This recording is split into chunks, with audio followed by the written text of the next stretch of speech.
Buenos días, hermanos y hermanas. Es una bendición conectarnos de nuevo y venir delante de Dios, escudriñar la palabra y encontrar lo que Dios tiene para nosotros el día de hoy, esta mañana. Entonces, vamos a estar en el capítulo 4 de Primera de Pedro. Vamos a concluir el segmento hasta el verso número 11. Así que vamos a pedirle a Dios que nos dé sabiduría y que podamos escuchar lo que Él tiene para nosotros, y después que entendamos, como siempre decimos, observación, interpretación y aplicación. ¿Qué está escrito? ¿Qué significa? ¿Y cómo se aplica? Así que pidamos a Dios que nos dé sabiduría y vamos a ver lo que vamos a aprender esta mañana. Padre, en el nombre de Jesús, Señor, te damos gracias esta mañana, Señor.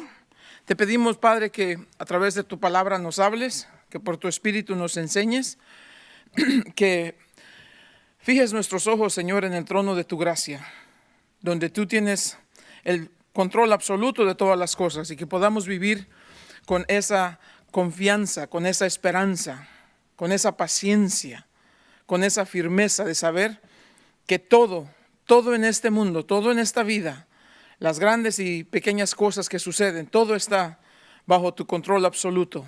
Nada sucede sin tu conocimiento. Así que, Señor, enséñanos hoy, háblanos, y Padre, que nos quedemos al final de este estudio con esa aplicación práctica y ese deseo de poder aplicar lo que hemos aprendido, para que seamos no solamente oidores, sino hacedores de tu palabra. Bendito sea, Señor, te amamos y te damos gracias por todo, en el nombre de Jesús. Amén.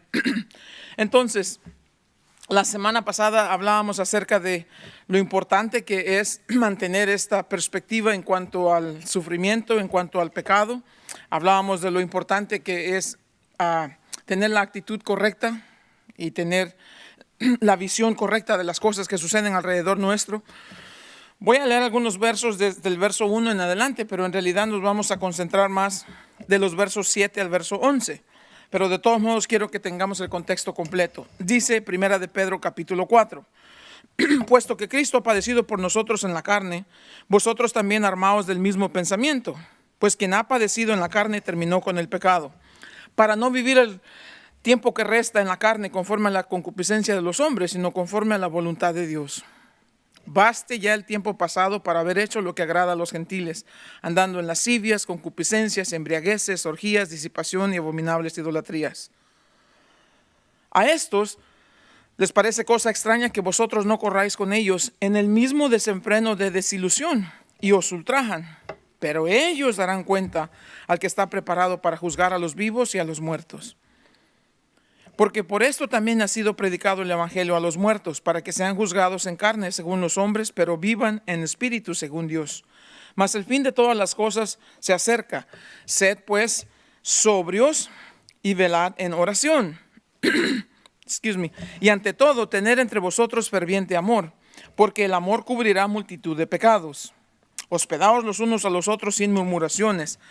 Cada uno, según el don que ha recibido, ministrelo a los otros como buenos administradores de la multiforme gracia de Dios. Si alguno habla, hable conforme a las palabras de Dios. Si alguno ministra, ministre conforme al poder que Dios da, para que en todo sea Dios glorificado por Cristo Jesús, a quien pertenecen la gloria y el imperio por los siglos de los siglos. Y luego la última palabra es amén. Entonces, ¿qué es lo que vimos la semana pasada? Lo importante de aprender a vivir de acuerdo a la voluntad de Dios. Y decíamos, la actitud determina la acción. Nuestra actitud va a determinar nuestro accionar. Y hablábamos acerca de lo importante que es tener esa actitud correcta en cuanto al sufrimiento y la actitud correcta en cuanto al pecado. El pecado es pecado, para de contar, no hay discusión alguna. Tengamos la actitud correcta, porque eso nos va a dar ventaja mientras vivimos en este mundo de tanta corrupción, de tanta inmoralidad, de tanta sinvergüenzura, de todas estas cosas que suceden. Vamos a padecer y la gente nos va a ver como si somos nosotros los que estamos mal. Mire que al mundo que vive en desenfreno y en inmoralidad y en toda esta suciedad de pecado, a ellos les parece que nosotros somos los raros. Y nos critican y murmuran y nos acusan y nos señalan y se burlan de nosotros y todas estas cosas. ¿Por qué? Porque en algún momento usted y yo hicimos la decisión de que queríamos vivir de acuerdo o conforme a la voluntad de Dios. Es bien importante eso. Entonces, Pedro aquí nos dice, no, basta ya el tiempo pasado, no más. Nacimos de nuevo, hemos sido regenerados por el poder del Espíritu, hemos recibido vida nueva, vida eterna en Cristo Jesús. El Espíritu ahora mora en nosotros, y porque mora en nosotros somos hijos de Dios. Y si somos hijos de Dios, somos hijos de luz, no de las tinieblas. No caminamos más en las tinieblas. Jesús nos sacó del callejón de las tinieblas. No podemos permanecer, continuar en ese estilo de vida, no más. Al menos si nos llamamos cristianos, esas cosas ya deben estar por fin fuera de nuestra manera de vivir. Entonces dice, ya no vivas como le agrada a los gentiles. Cuidado de que no comprometas, muchas veces por mantener la amistad o porque en la familia no son creyentes, y para que no nos rechacen, para que no se burlen de nosotros o porque nos da pena, nos mezclamos con las cosas que ellos hacen y participamos al final de la manera en que ellos viven. No quiere decir que debemos de separarnos por completo de la familia. Familia es familia. Pero no quiere decir tampoco que porque es familia vamos a nosotros incluirnos en ese círculo de pecado o de inmoralidad, llámese como se llame. Ellos viven, dice, en lascivias, es la forma más vil del pecado. Viven en concupiscencia, siempre están maquinando cosas sucias, cosas que no convienen. Hay embriagueces, no necesito explicar eso. Orgías, disipación y abominables idolatrías. Esto es verdad, pues. El mundo vive en ese desenfreno. No hay valores morales que se observen, que se respeten, que rijan la manera de vivir. No hay tal cosa. A ellos les parece que somos extraños, dice el verso 4. Pero no debemos, aun cuando nos maltraten y nos ultrajen, aquí dice, debemos separarnos de ellos. El Señor nos dice, salid en medio de ellos, pueblo mío. Yo seré vuestro Dios y ustedes serán mi pueblo. Yo seré padre a vosotros, ustedes serán mis hijos y mis hijas. Eso es lo que la Biblia nos enseña. Luego dice, en el verso número 5, si ellos se burlan, nos atacan, nos condenan, nos murmuran, se burlan de nosotros, ellos viene el día en que darán cuenta al que está preparado para juzgar a los vivos y a los muertos.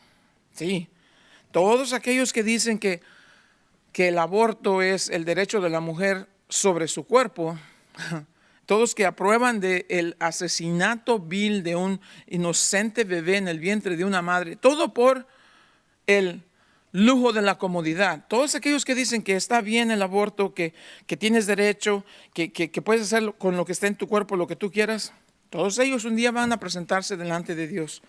Y te digo una cosa, la sangre en sus manos de los que practican o los que promueven o los que aprueban el aborto, la sangre en sus manos no se va a lavar con el mejor de los jabones en este mundo.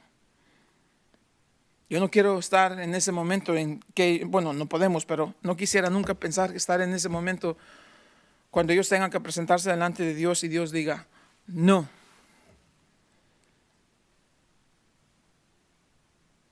Los que dicen que el matrimonio entre homosexuales está bien. Los que dicen que vivir tu vida como tú quieras está bien. Los que promueven la promiscuidad y el desenfreno sexual y los que promueven pornografía y adulterio, fornicación, un día van a tener que dar cuentas al que va a juzgar a los vivos y a los muertos. Aquellos que te persiguen, se burlan de ti. Aquel que se burle de ti por ser cristiano, aquel que murmure de ti por ser cristiano, un día va a tener que responder delante de Dios. Eso es lo que la Biblia dice aquí. Verso 6 dice, porque para esto también ha sido predicado el evangelio a los muertos, para que sean juzgados en carne según los hombres, pero vivan en espíritu según Dios. Poco confuso, uno piensa que se le predica el evangelio a los muertos. No, lo que está diciendo es esto. A los que en algún momento escucharon el evangelio, se les predicó para que, aunque ya murieron y ahora obviamente ya no están aquí, escucharon el evangelio. En cuanto a la carne, están muertos. Ya murieron, ya fallecieron. Pero en cuanto al espíritu, están vivos. Y si fueron creyentes, recibieron el evangelio, creyeron el evangelio, recibieron a Jesús, pidieron perdón por sus pecados. Y si hicieron todo eso, están con el Señor ahora. Entonces en la carne ya no están aquí, ya murieron. En el espíritu están con el Señor. Eso quiere decir, se les predicó el evangelio mientras estaban vivos para que aún después de muertos están con el Señor. Esa es la esperanza que tenemos y eso es lo que la Biblia habla acerca de la resurrección de Cristo Jesús, la esperanza de que todo no termina con la muerte. Entonces, dice al final del verso, para que vivan en espíritu según Dios. Y eso es lo que esperamos. Todos los hermanos, hermanas, nuestros familiares que se fueron antes de nosotros, pues en realidad están en la presencia de Dios y tenemos esa maravillosa bendición de saber que en un día muy pronto viene esta reunión familiar en donde vamos a estar juntamente con ellos. Los que recibieron a Jesús, los que decidieron entregar su vida a Jesús. Ahora bien, comenzamos en el texto para hoy. Dice en el verso 7, entonces, porque todas estas cosas han de suceder así. Obviamente, lo que está haciendo Pedro aquí está aplicando de una manera muy práctica las verdades que ya enseñó en los capítulos anteriores, en los 3 capítulos previos. Primero la teología y ya después viene ahora la práctica. Primero la doctrina y ahora el deber. Primero los principios, ahora la práctica. Entonces comienza en el verso 7 diciendo, mas el fin de todas las cosas se acerca. Ya vemos entonces, se acerca el fin de todas las cosas. Síntesis rapidita, se acerca el fin de todas las cosas, por lo tanto, vive de acuerdo a la voluntad de Dios. Mantén la actitud correcta en cuanto al pecado. No vivas más de acuerdo a la carne. Debes estar dispuesto a ir en contra de la corriente. La semana pasada hablábamos de eso. Y debes de saber que Dios juzgará a los vivos y a los muertos. Termina esa etapa. Entonces dice Pedro, el fin de todas las cosas se acerca. Sed pues sobrios y velad en oración. Vamos a ver aquí algunas cosas de lo que esto sucede. Ya entendimos hasta ese punto de vida. Los que están vivos todavía escuchan el evangelio, escuchan el mensaje, escuchan estas palabras y dice entonces, asegúrate que entiendas eso. Todos vamos a morir. Todos vamos a morir. La muerte es el nivel para todos los hombres. Pobres y ricos, grandes y pequeños, todos vamos a morir. Pero la muerte también es el que separa, o es la que separa a unos de los otros. Los creyentes con Cristo, los no creyentes sin Cristo. Esa es la gran separación que va a existir por toda la eternidad. ¿Qué es lo que quiere decir esto? Que cuando Pedro comienza a decirnos en el verso número 7, sé serio. Aquí nos dice, sé serio, sed sobrio, mantén una buena actitud correcta en cuanto a estas cosas, dice. Y nos dice por qué. Porque es importante que nos mantengamos sobrios y nos mantengamos velando en oración. En Efesios capítulo 5, verso 15 dice, mira pues que andéis sabiamente, esa es la palabra, no como los tontos, pero como los sabios, no como los necios, pero como los sabios, no como los insensatos, pero como los sabios, redimiendo el tiempo porque los días son malos. Es el mismo tema que Pedro está tocando aquí. ¿Qué quiere decir esto de ser serio o sobrio, perdón? Lo mismo, sobrio obviamente es lo opuesto de ebrio. Un ebrio es el que está intoxicado y por lo tanto está completamente fuera del pleno uso de sus facultades físicas y mentales. Eso es un ebrio. Y dice, no, mantente que nada te contamine, que nada corrompa tu manera de pensar. Y es bien importante este verso. ¿Por qué nos dice aquí? Y velar en oración. ¿Por qué? Porque el fin de todas las cosas se acerca. ¿Qué tan cerca está el fin de todas las cosas? Bueno, si estas cosas se escribieron hace algunos casi 2000 años atrás, y ya eran estas cosas que estaban cerca. Pedro cuando escribió esto dijo, el fin de todas las cosas se acerca. ¿Qué tan cerca estamos ahora que ya es 2000 años después? La Biblia una y otra vez nos dice acerca de las cosas de los días del fin. En Romanos 13 nos dice, el fin se acerca, la noche casi está por terminar, el día está casi aquí. Estoy parafraseando solamente.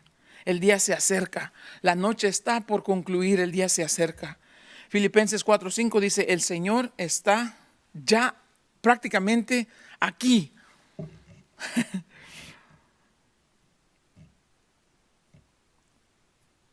Santiago nos dice, la venida del Señor ya está cerca. Y el Señor mismo nos dice, sí, y yo vengo pronto. Y la iglesia contesta y dice, amén. Ven, Señor Jesús, en Apocalipsis 22. ¿Qué tan pronto es pronto? Bueno, es necesario que pongamos eso en mente, porque ¿qué tan pronto es pronto? Hemos hablado de la venida del Señor está cerca, 2000 años. La venida del Señor está cerca, 200 años. ¿Ok? La venida del Señor está cerca, 20 años. ¿Y qué tal si la venida del Señor está cerca y en vez de 20 años son 2 años? ¿Y qué tal si la venida del Señor está cerca que en vez de 2 años sería 2 meses? ¿Y qué tal si en vez de 2 meses sería 2 semanas? ¿Y qué tal si la venida del Señor en vez de 2 semanas sería 2 días? ¿Y qué tal si la venida del Señor en vez de 2 días sería 2 horas? Por lo consiguiente, dice aquí, sé sobrio y velar en oración. Dice, ten la mente clara, no te distraigas, no te intoxiques con nada, mantén una mente clara y mantente velando, los ojos abiertos, despierto todo el tiempo. ¿Qué quiere decir? Mantén tus emociones bajo control para que puedas orar efectivamente. ¿Cuántos de ustedes comienzan a orar? Y dígame si no es cierto, a mí me pasa, a todos nos pasa. Voy a orar. Cierro mis ojos. Señor, en el nombre de Jesús, Padre, vengo delante de ti. El teléfono está timbrando. Señor, en el nombre de Jesús, vengo delante de ti. La música de alguien por ahí. O el carro que está sonando a la bocina. O el perro que está ladrando. O el vecino que está tocando. O el chiquillo que comenzó a llorar. O la lavadora que ya se detuvo. O qué sé yo. ¿Cuántas y cuántas distracciones? El término aquí, ser sobrio, significa un estado emocional de control que aún bajo la más intensa presión no se debilita, no se desvanece, no se aparta, tampoco se da a la ira o tampoco se da al temor. Es un estado emocional que nunca pierde la compostura, que nunca se distrae, no importa lo que pase. ¿Por qué nos está diciendo esto? Porque sabe que mucha gente no puede manejar la presión. Solamente algunas personas pueden operar tranquilamente bajo la peor de las circunstancias. La mayoría de nosotros no. Y me incluyo en eso. Nos distraemos fácilmente, nos enojamos fácilmente. Y cuando nos enojamos, perdemos nuestro temperamento. Eso nos sucede a todos. Pero la Biblia dice, no, como cristianos debes mantener una mente clara para que puedas ver las cosas en su perspectiva correcta. ¿Por qué? Dice Pedro. Porque dice para que puedas orar efectivamente. Cuando estás distraído, cuando estás bajo estrés, cuando estás ansioso, cuando estás enojado, cuando estás molesto y controlado por las circunstancias. ¿Qué pasa? No puedes orar. Tu mente no para de la preocupación. Si estamos estresados, no nos podemos concentrar en la oración.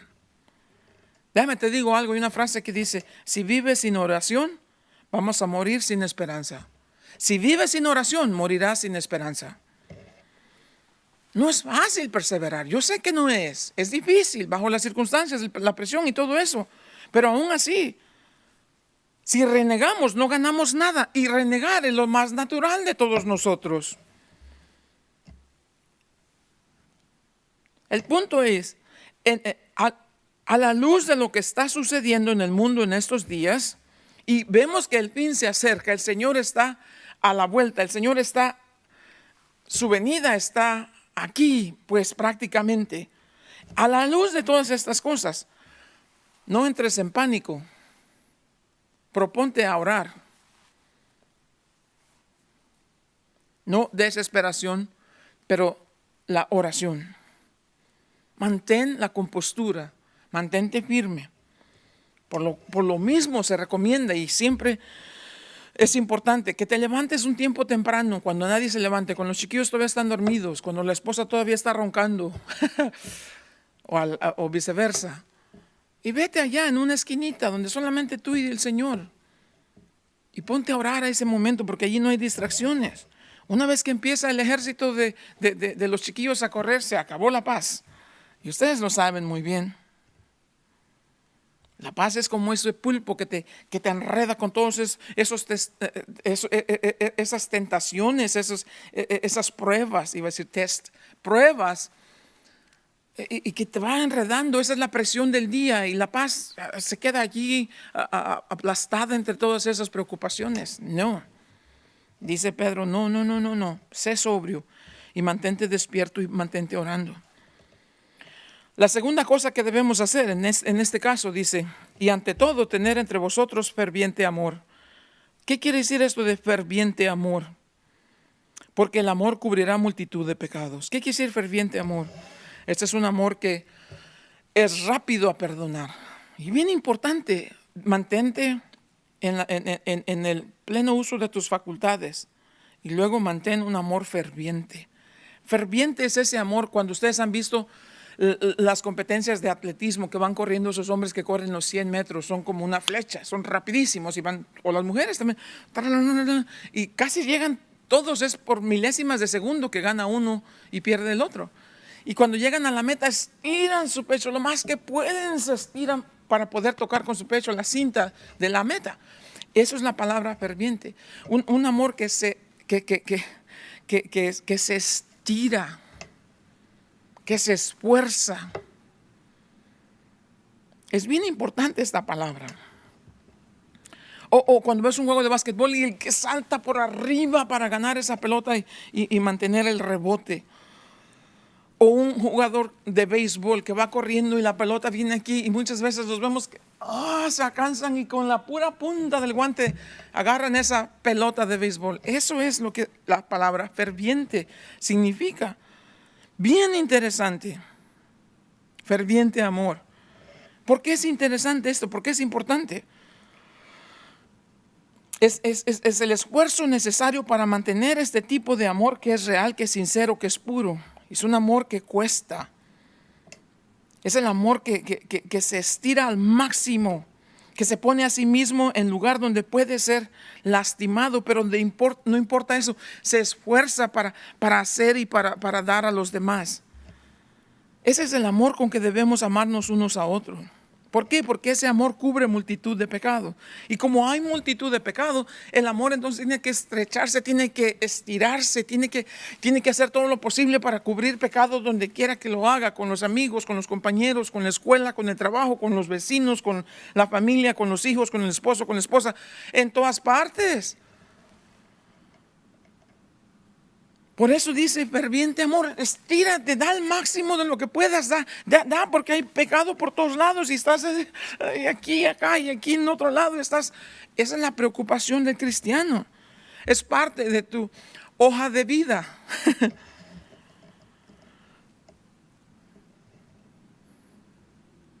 Cada vez que alguien te ofende, te lastima, te hiere, tienes dos opciones. O lo olvidas y continúas adelante, o no lo olvidas, no lo perdonas y te preocupas por arrastrar a esa persona a lo más vil que puedas. Este amor ferviente que dice aquí es un amor que, mírame, amor ferviente nunca lava la ropa sucia en público. El amor ferviente que habla la Biblia nunca lava la ropa sucia en público. Siempre mantiene esas cosas en privado. Y hace lo posible, se esfuerza para tratar todo problema que te han herido, toda falla, todo pecado, toda cosa de otros, con amor que cubre. ¿Qué quiere decir eso? El amor que cubre es exactamente lo opuesto del amor que expone, pues obviamente. El odio es el amor que expone. Mira, te voy a decir lo que me hizo este. Y ven acá, que te doy. Ese es el odio de esa persona que no entiende lo que es amor ferviente.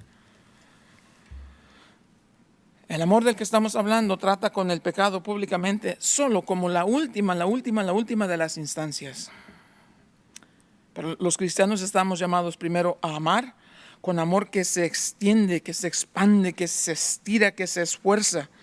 Y ese mismo amor es el amor que perdona Y ese mismo amor es el amor que guarda silencio.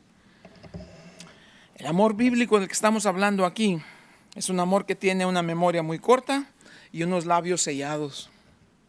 No habla en público de lo que sucedió.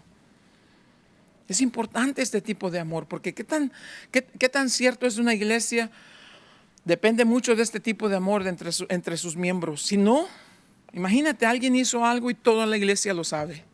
Por eso siempre les he dicho, hermanas, por favor, en el nombre de Jesús, y hermanos también, no solamente las hermanas. Los problemas del matrimonio, esa ropa sucia se lava en casa. Y si alguien tiene que saber, debe ser Dios primero que nadie, y solamente Dios a veces. Una cosa es pedir consejería y hablar de esto con alguien que sea serio, que sea maduro, que no vayan a estar hablando de estas cosas. Y otra cosa es estar hablando, mira pues lo que me hizo, déjate, digo lo que me hizo fulano, y ahí vas. Y de pronto todo el mundo sabe. No, ese tipo de amor ferviente debe cubrir multitud de pecados. El amor verdadero no se sorprende cuando un amigo nos falla, no se sorprende cuando una promesa no se cumplió, no se sorprende cuando alguien nos critica injustamente. El amor ferviente, de hecho, espera que otros nos fallen. Y ya esperamos que en el proceso alguien nos va a lastimar. Y sabemos y lo tenemos por hecho de que alguien nos va a criticar y va a murmurar de nosotros. Aún así, seguimos amando y amando y amando y amando con amor ferviente. Esta es una verdad esencial para la iglesia. Ninguna iglesia puede sobrevivir por mucho tiempo a menos que sus miembros decidan que este es el amor que va a cubrir la multitud de pecados, y todos nos damos a este tipo de amor. Porque el pecado está en todas partes, el amor debe estrecharse a sí mismo para cubrir todo esto. O sea, no quiere decir que cubrir no quiere decir que barre el pecado debajo del tapete y olvídalo, ya se fue. No. Hay momento para confrontar, hay momento para hablar, hay momento para enfrentar esas situaciones, pero de una manera bíblica. Y la manera bíblica es primero tú y la persona. Y si no, pues entonces otra vez intenta con la persona. Y si no, pues entonces trae el pastor o alguien de la iglesia o algún hermano maduro. Y si no, pues entonces, si el pecado sigue, tal vez lo tengas que traer el pastor delante de la iglesia, pero ese sería el último de los casos.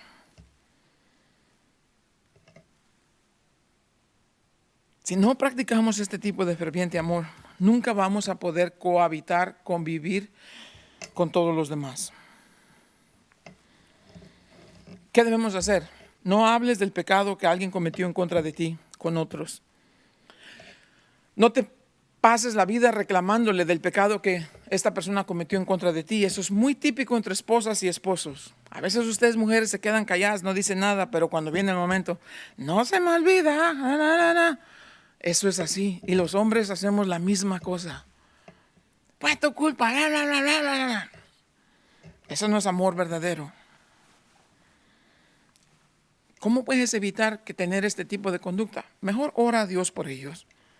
Y decide que vas a crecer y vas a seguir adelante en tu relación con Dios, cubriendo los pecados de otros.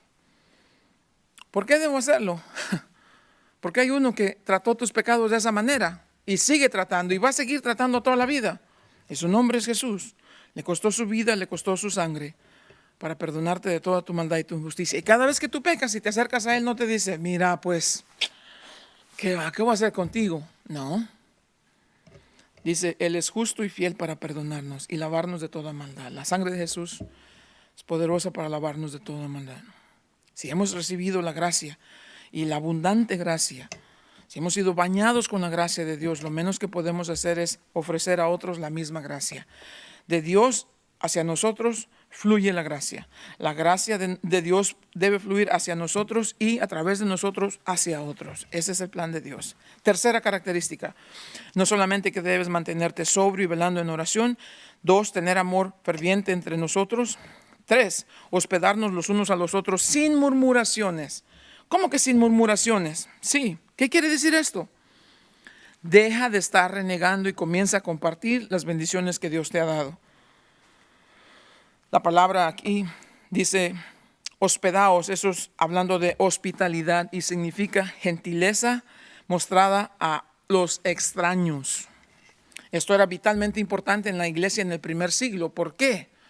Porque en ese tiempo los predicadores, los hermanos que llevaban el mensaje de la palabra, no había hoteles donde quedarse y se tenían que quedar en la casa de alguien. Ser hospitalario significa recibir a estos hermanos que están sirviendo al Señor, que nunca los habías conocido, nunca los habías visto, recibirlos y tratarlos con gentileza. Eso es lo que significa. Una cosa muy importante en el primer siglo de la iglesia. Y déjame decirte acerca de esto. Tu casa es la herramienta número uno en tu... Mira, tu casa es la herramienta número uno en tu misión evangelística. Tu casa debe ser una herramienta que usas para evangelizar y para servir al Señor. Y debes hacerlo sin murmuración. ¿Y por qué dice aquí que sin murmuración? Porque muchos de nosotros no vemos nuestra casa como una herramienta evangelística. Muchos de nosotros, y ahí les va, no se enojen conmigo, muchas de ustedes, mujeres, creen que su casa es una galería para que pongan todas las fotos de sus hijos, de sus nietos, del perro, del gato, de todo lo que tienen. Su casa es una galería de los personajes importantes en su vida. Muchas veces la casa de ustedes se convierte en un museo el juego ¿cómo se llama? De vajillas que tienen y platos que están allí guardados hace 50 años, nunca se usaron, nunca se van a usar. No es una galería, no es un museo, tampoco es un jardín para poder decir, ay, miren, vengan a ver mi casa, qué bonita y que todo esto. No, tu casa debe ser escúchame, una herramienta que usas para avanzar el evangelio de Cristo Jesús. Eso no quiere decir que, no, yo recibo a mis familiares que vienen a la casa, sí. Pero lo que Pedro aquí está diciendo es que deberíamos usar nuestra casa para avanzar el evangelio y que deberíamos hacerlo con amor. Eso de recibir a los extraños, dice aquí, hospitalario, no se te olvide. La Biblia dice, cuidado pues, porque en el libro de Hebreos, cuidado pues, muchos recibieron a ángeles sin saberlo. Abraham en el Antiguo Testamento estaba allí sentado y luego vio que venían estos personajes. Salió y les trajo agua para refrescar sus pies y para lavarse y luego les preparó una comida maravillosa. De esos tres, uno era el Señor Jesús. Pero él solamente vio que eran ángeles. ¿Cuántas veces de nosotros hemos recibido a un ángel? No sabes, no tienes idea. O a un misionero, o a un pastor, o a una familia en necesidad, o a un huérfano, o a una viuda, o a un desamparado. ¿Cuándo hemos abierto la casa para recibir a estas personas y bendecirlos con la abundancia de bendiciones que Dios nos ha dado? Dos cosas acerca de tu hogar, tu casa. Es un refugio para tu familia y es una herramienta para el ministerio. Cuando somos hospitalarios, estamos mostrando ferviente amor por los demás. Cuando se acerca el fin de todas las cosas, ponte a pensar que si la persecución se viene a manera tan desatada, la casa va a ser el lugar de refugio para los que todavía continúen predicando el evangelio. Más vale que comencemos a pensar de esa manera. Entonces, último punto aquí, dice en el verso número 10, cada uno según el don que ha recibido, ministrelo a los otros como buenos administradores de la multiforme gracia de Dios, usando nuestros dones para bendecir a los demás. Eso es lo que nos está diciendo aquí. Todos los creyentes tienen por lo menos un don espiritual. El don que Dios te ha dado puede ser diferente de los dones de otras personas. De los miembros de tu familia, todos puede ser diferentes dones. De cualquier manera, todos debemos usar esos dones para bendecir a los demás. Y luego dice aquí, ministrelo cada uno a los demás, como buenos administradores de la multiforme gracia de Dios. La palabra administradores significaba esto. El dueño de la hacienda, de la casa, en esos tiempos tenían muchos siervos, esclavos en esos años. Y el dueño no se preocupaba de muchas cosas. Él tenía un esclavo o un siervo a quien él confiaba con todos sus bienes. Él mantenía la llave de donde estaban guardados los recursos de su amo. Y él podía administrar esas cosas. Él sabía si le podía dar algo a alguien, si podía comprar, si podía vender, si podía hacer todo esto. El amo lo confiaba con todos sus bienes. Pero el siervo era responsable de darle cuentas a su amo, al pie de la letra. No podía malgastar, no podía desperdiciar, no podía abusar, no podía robar estas cosas. Él era responsable ante su amo de todas estas cosas. ¿Qué quiere decir esto? Como buenos administradores de la multiforme gracia de Dios, quiere decir que para todos la gracia de Dios es suficiente y opera en diferentes maneras en diferentes personas, en diferentes circunstancias, en diferentes lugares, para diferentes propósitos. Pero al final de todo esto es para el único y supremo propósito de honrar y glorificar a Dios con todo. Entonces dice, seamos buenos administradores de la multiforme gracia de Dios. Y luego aquí categoriza los dones en dos aspectos. Los dones, dice en el verso 11, si alguno habla, esos los que enseñan a los niños, los que enseñan a los jóvenes, los que predican el evangelio, los que enseñan detrás de un púlpito. Si alguno habla, dice, hable conforme a las palabras de Dios. Si alguno ministra, ministre conforme al poder que Dios da, para que en todo sea Dios glorificado. Va a categorizar aquí los dones espirituales de aquellos que se encargan de enseñar la palabra, y los dones espirituales de aquellos que se encargan de aplicar prácticamente las cosas que han aprendido, o sea, a servir con sus manos. Eso es lo que es una iglesia. Hay quienes enseñan y hay quienes sirven. Eso es todo de una iglesia. Los que enseñan siempre deben estar estudiando la palabra para llenarse en la palabra, para entender la palabra, para interpretar correctamente la palabra y para poder enseñar correctamente la palabra. Los que sirven es todo lo demás que sucede en la iglesia. Los que barren el estacionamiento, los que cuidan y los que andan en el estacionamiento viendo que nadie se vaya a acercar a quebrar un vidrio de un carro, los que están recibiendo a las personas en la puerta, los sugieres que le dicen a los demás dónde se van a sentar, los que vienen temprano y limpian los baños, barren todo lo demás, los que vienen temprano a hacer café para que todos estén tranquilos, a gusto, los que están sirviendo a comida después del culto, los que hacen una comida y la llevan a un enfermo, los que van y visitan a un enfermo en el hospital a orar por él, los que se encargan de hacer estas bolsitas con cositas ahí para enviarle a alguien que está pasando por dificultad en su casa o recuperándose de una cirugía. Todas estas cosas que se hacen, ni una cosa que suceden en la iglesia. La iglesia no es solamente los que se sientan y el que habla, no. Hay mil y una cosas que suceden. Pero lo categorizan dos, los que enseñan y los que sirven. Dice, hagámoslo todo para la honra y la gloria de Dios, usando nuestros dones para bendecir a otros. Con esto debemos preguntarnos, un día vamos a estar en la presencia de Dios. No vamos a ser juzgados por nuestros pecados, no, pero vamos a ser juzgados por nuestro servicio. No es el gran juicio del trono blanco, no. Este es le llamamos el trono del Señor, se llama el bima, donde el Señor va a estar sentado para darnos la recompensa de acuerdo a lo que hicimos con nuestro tiempo y nuestros talentos. Y nuestro tesoro. 3 cosas vamos a dar cuenta: tu tiempo, tu talento y tu tesoro. Debes preguntarte esto: ¿estás usando los dones espirituales que Dios te ha dado? ¿A quién has ayudado últimamente o recientemente? ¿Es tu iglesia una iglesia más fuerte? ¿Una iglesia más unida? Porque tú estás aquí. ¿Haces una diferencia en tu iglesia para la honra y la gloria de Dios? ¿O estás desperdiciando los dones que Dios te ha dado? Acuérdate, el fin de todas las cosas, dice aquí, se acerca. Sed pues sobrios y velad en oración. Hagamos todo para la honra y la gloria de Dios. Los tiempos del fin van a ser días muy, muy turbulentos. El mundo va a parecer que se ha vuelto de cabeza.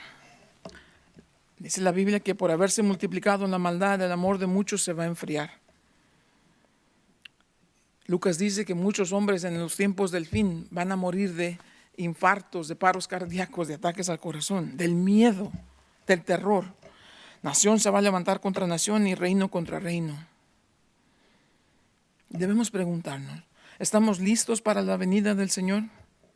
En estos días de tanta maldad y tanta inmoralidad, ¿estamos viviendo de acuerdo a la voluntad de Dios? En estos días de acontecimientos sin precedente, ¿mantenemos una mente clara y nos mantenemos fervientemente orando?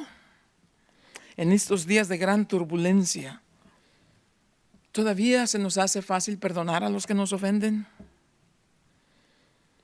Mientras vemos que el tiempo del fin se acerca, ¿qué tan hospitalarios somos a los demás? Y mientras vivimos en la realidad de que el fin de todas las cosas se acerca, ¿cómo estamos usando nuestros dones espirituales para servir a los demás? En estos días el mundo se pregunta, bueno, y a la luz de lo que está sucediendo y lo que está pasando, ¿hay esperanza para el mundo hoy? Y el cristiano dice, por supuesto que hay esperanza. Yo tengo esperanza y no es cualquier tipo de esperanza. Mi esperanza es esperanza viva y no es algo o un lugar, es alguien y se llama Cristo Jesús. Hay una esperanza para el mundo hoy, la esperanza que es Cristo Jesús. Si no has confiado en Cristo Jesús como tu Salvador, no tienes esperanza. Y lo peor que te puede suceder es que mueras sin esperanza. Si pones tu esperanza en Cristo Jesús, debes saber que cuando mueras vas a estar con Él para siempre. No más dolor, no más llanto, no más lágrimas. Todas las cosas viejas pasaron y aquí todas son hechas nuevas. Vas a vivir en la eternidad, por los siglos de los siglos, con el Señor Cristo Jesús, gozando de su presencia. Así que te ruego en el nombre de Jesús, deja por lado lo que creas que te está dando una buena vida. La gente ha caído presa de esta gran mentira de Satanás. Satanás ha destruido tantas vidas y sigue destruyendo tantas vidas con decirles esto, no pasa nada. ¿Qué es lo que no pasa nada? No, esa es la peor mentira. ¿Tienes tiempo? No, no hay tiempo. Porque si la venida del Señor está cerca, ¿qué si la venida del Señor sucede en los próximos minutos, las próximas horas? Hoy puede ser el último día que tengas para ponerte a cuentas con el Señor. Mañana puede ser demasiado tarde para ti.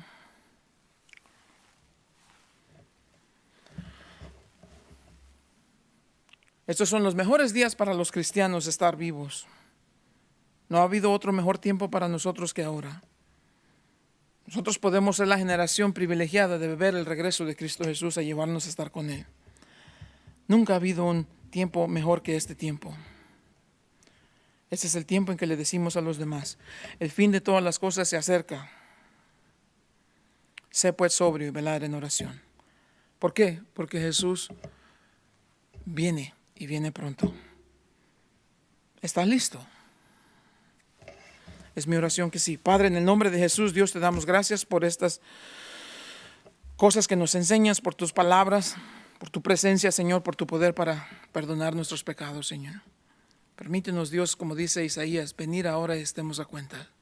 Si hay alguien que está escuchando este mensaje, Señor, y necesita ponerse a cuenta, que lo haga ahora. Con palabras tan sencillas. Señor Jesús, reconozco que he pecado. Reconozco que necesito un Salvador. Perdóname mis pecados, te entrego mi vida. Sé mi Señor, sé mi Salvador. Y que eso, Señor, nos lleve a la presencia tuya para siempre. Y que eso nos lleve, Señor, a salir del temor, de la injusticia, de la inmoralidad, de la inmundicia del pecado. Y nos lleve a vivir en tu presencia, Señor, empezando desde ya ahorita. Porque eso es lo que tú viniste a hacer. Tu palabra dice que viniste a buscar y a salvar lo que se había perdido. Bendito sea tu nombre, Señor. Gracias te damos por todo, en el poderoso nombre de Cristo Jesús. Amén.